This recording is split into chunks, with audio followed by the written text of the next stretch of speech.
On the night of September 16, 1992, the lively atmosphere in the Taman Bersatu residential area of Sungai Petani district, Kedah, Malaysia, was suddenly torn apart by a rapid burst of gunfire.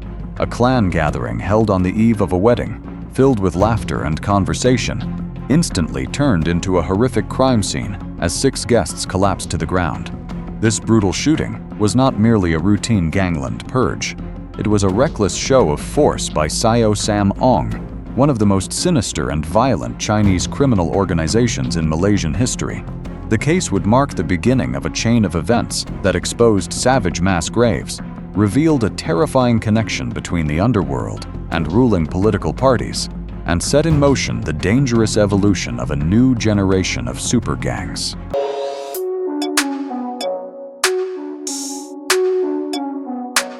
The rise of violence and organized crime across northern Malaysia, especially in the states of Penang and Kedah, during the late 1980s and early 1990s was closely tied to the rapid expansion of Chinese criminal gangs.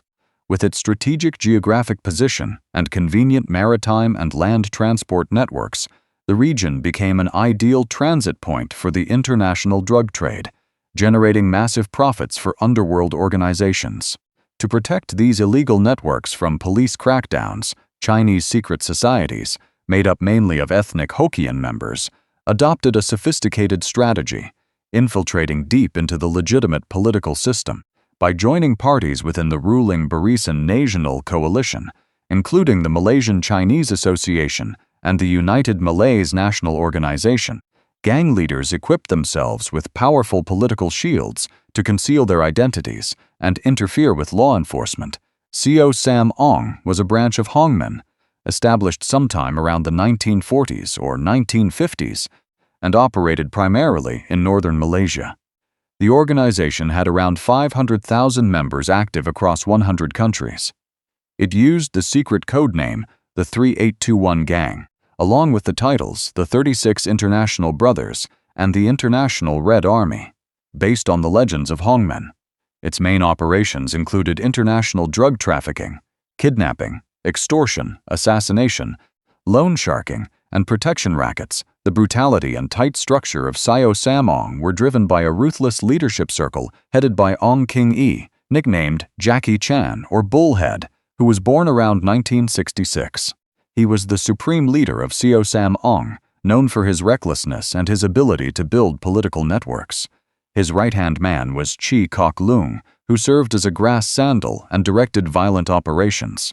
He lived in the Mount Erskine area of Tanjung Tokong, Penang. The organization's hierarchy was strictly built around the traditional secret society model, with direct action roles assigned to tiger generals and grass sandals, a term referring to high-ranking members responsible for coordinating violence. At first, they were rarely involved in crime or gang activity. But after the younger generation took control in the 1980s, they quickly became known for their brutality and expanded their influence into Kedah and southern Thailand.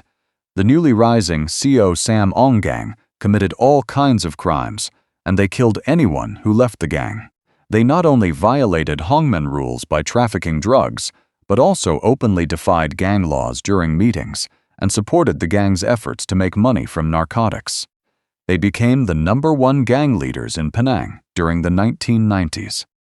On the evening of September 16, 1992, the night before the wedding, a warm clan gathering was held in the Taman Bersatu residential area of Sungai Petani, Kedah. Most of the guests were relatives and neighbors of the bride and groom's families. At the time, 6 friends had gathered at the groom's house.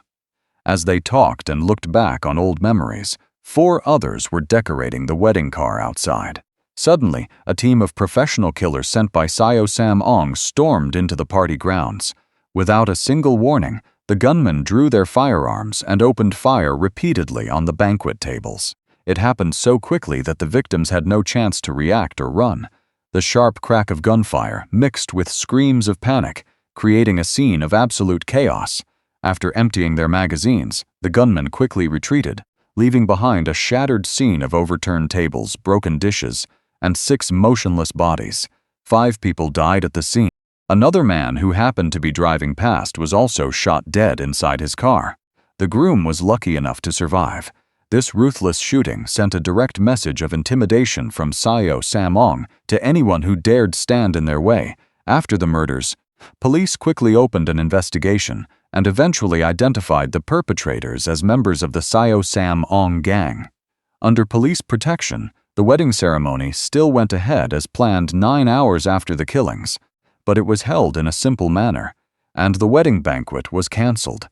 Because of the severity of the wedding party massacre, police accelerated the investigation and closely monitored gang activity in the area after the incident.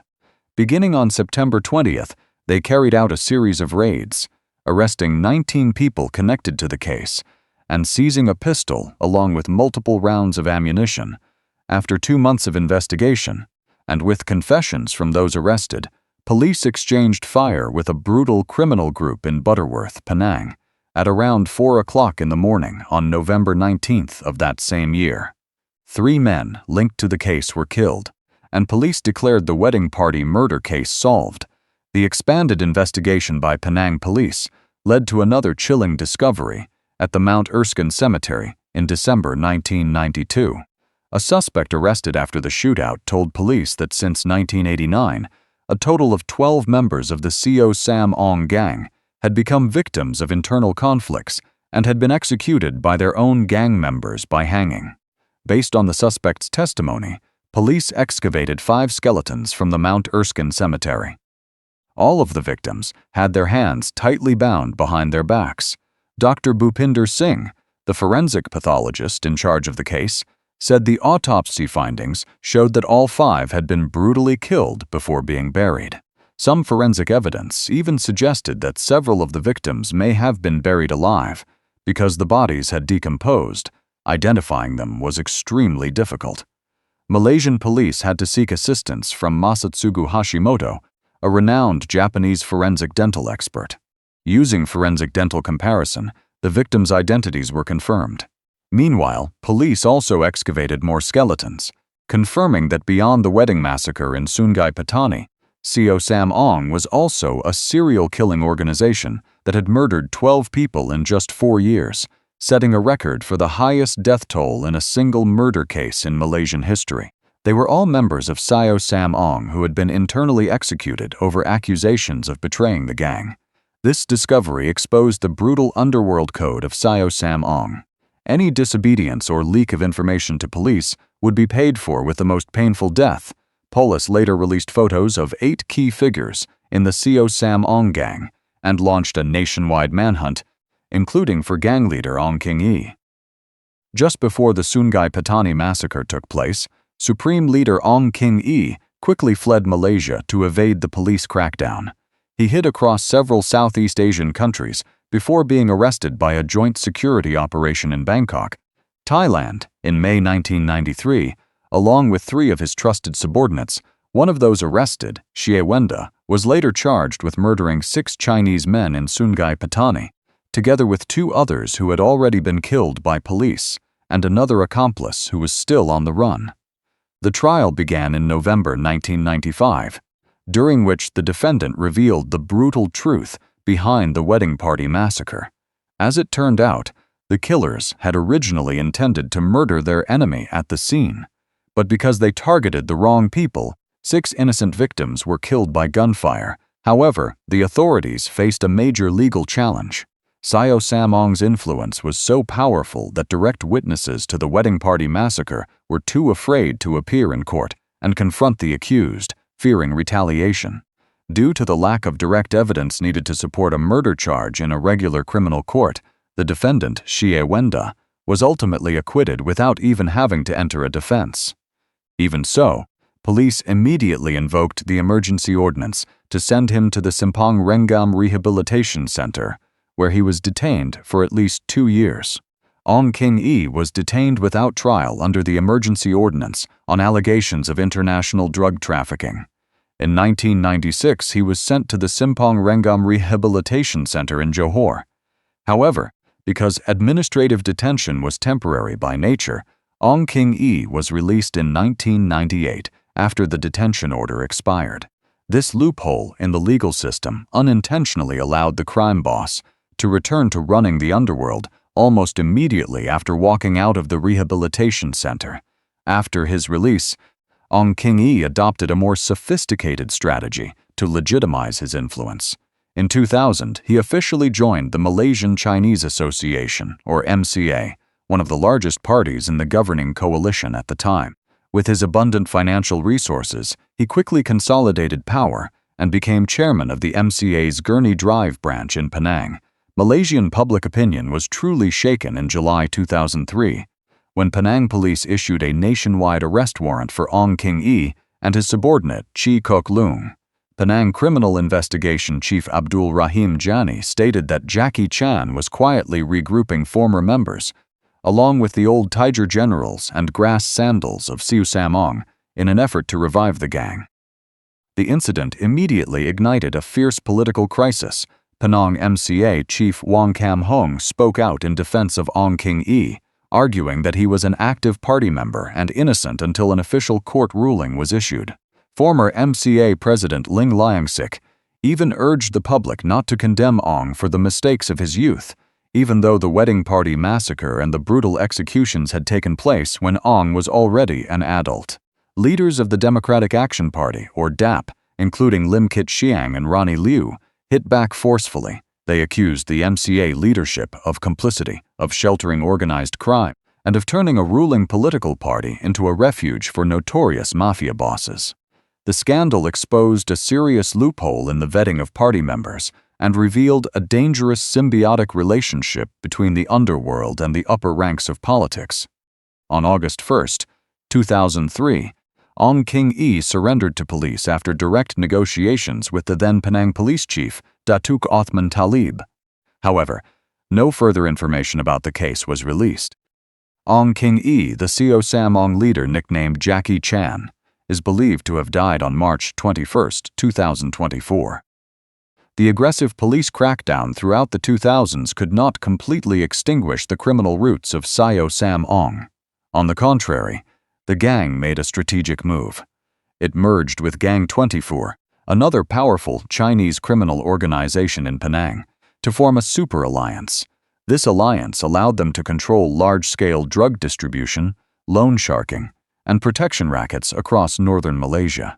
This violent generational link is believed to be connected to the shocking shooting on the Tun Dr. Lim Chong Yu Expressway on December 1, 2016. The victim was 32-year-old Datuk Ong Taek Kwong, one of the leaders of Gang 24. Ong Taek Kwong was shot from behind inside his car by his own bodyguard Jafar Khalid, who had just started the job that very day. After the vehicle lost control and came to a stop, Jafar Khalid continued firing at traffic on the expressway, killing 2 innocent civilians and seriously injuring 5 others. The 2016 case led to a long judicial process, with several conflicting rulings across different levels of Malaysia's courts before a final decision was reached. The court sentenced Jafar Khalid to 35 years in prison and the maximum whipping sentence of 24 strokes of the cane.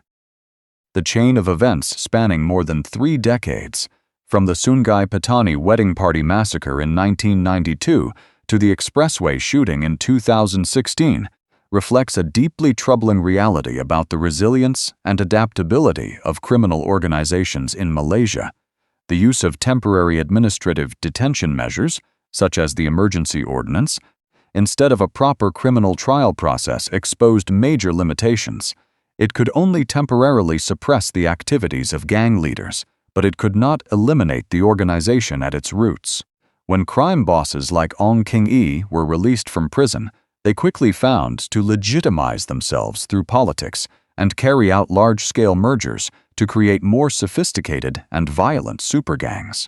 This cycle of violence can only be broken when the justice system firmly closes political loopholes, strengthens witness protection, and carries out thorough crackdowns that target the illegal financial roots of these shadowy forces.